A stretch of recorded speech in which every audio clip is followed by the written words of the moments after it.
മറ്റൊരു വാർത്തയിലേക്ക്. മാധ്യമപ്രവർത്തകനെ അധിക്ഷേപിച്ച G Sudhakaran MLA. Kairali റിപ്പോർട്ടറെയാണ് Sudhakaran അധിക്ഷേപിച്ചത്. കൈരളിയിൽ വരുന്നതിന് മുൻപ് വർഗീയവാദി അല്ലായിരുന്നോ എന്നും ഏജൻസി പണിയെടുക്കരുതെന്നുമായിരുന്നു സുധാകരന്റെ പരാമർശം.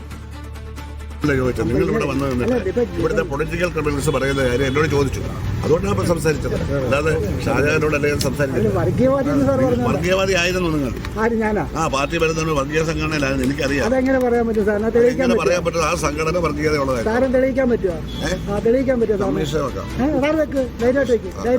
അല്ല നിങ്ങൾ വെച്ചോ. എനിക്ക് വെക്കേണ്ട കാര്യമില്ല, സാറല്ലേ തെളിയിക്കേണ്ടത്. ഒരു കാര്യം ഞാൻ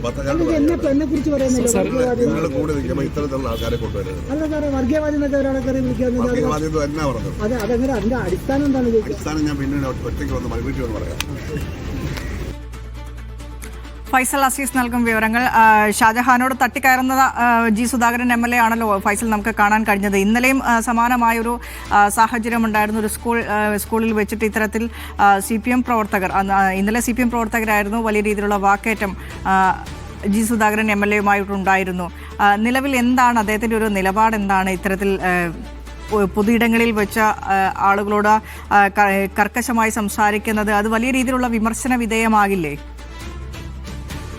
തീർച്ചയായും വിനീഷ്, അത് തന്നെയാണ്. വലിയ രീതിയിലുള്ള വിമർശനം തന്നെയാണ് ജി സുധാകരനെതിരെ ഇപ്പോൾ ഉയർന്നു വരുന്നത് എന്നതാണ് ഏറ്റവും പ്രധാനപ്പെട്ട കാര്യം.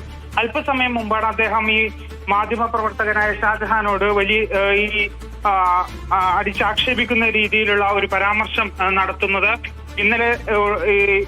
ഇന്നലത്തെ ഈ സ്കൂളിലെ പ്രശ്നവുമായി ബന്ധപ്പെട്ടുകൊണ്ട് അദ്ദേഹത്തോട് മാധ്യമപ്രവർത്തകർ ചോദ്യങ്ങൾ ചോദിക്കുകയായിരുന്നു. അതിന്റെ ഒരു പ്രകോപനത്തിലാണ് ഇത്തരത്തിൽ മാധ്യമങ്ങളോട് അദ്ദേഹം ഈ ആക്ഷേപിക്കുന്ന രീതിയിലുള്ള ഒരു പ്രതികരണം നടത്തുന്നത്. അദ്ദേഹം പറയുന്ന ഒരു കാര്യം, താങ്കൾ ഈ വർഗീയ സംഘടനയിലായി പ്രവർത്തിക്കുന്ന ആളായിരുന്നു കഴിഞ്ഞ നാൾ വരെ. അത്തരത്തിലെ ഏജൻസി പ്രവർത്തനങ്ങൾ എന്നോട് കാണിക്കരുത് തുടങ്ങിയ കാര്യങ്ങളായിരുന്നു. എന്നാൽ എന്തടിസ്ഥാനത്തിലാണ് ഇത്തരത്തിലുള്ള ആരോപണം ഉന്നയിക്കുന്നത് എന്നാണ് ഷാജഹാൻ തിരിച്ചു ചോദിക്കുന്നത്. അതിന് അന്വേഷണ കമ്മീഷനെ വെക്കാമെന്ന് ജി സുധാകരൻ പരിഹസിക്കുന്നുണ്ട്.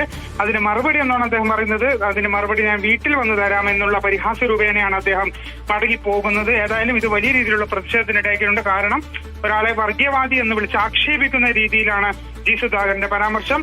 മാധ്യമപ്രവർത്തക സംഘടന ഉൾപ്പെടെയുള്ളവർ ഇതുമായി ബന്ധപ്പെട്ടുകൊണ്ട് പ്രതികരണവുമായി രംഗത്തെത്തുന്ന സാഹചര്യമാണ് ഇപ്പോൾ നിലവിലുള്ളത്. ഇനീഷ്. ശരി, ഫൈസൽ അസീസ് നൽകുകയായിരുന്നു ആലപ്പുഴയിൽ നിന്ന്.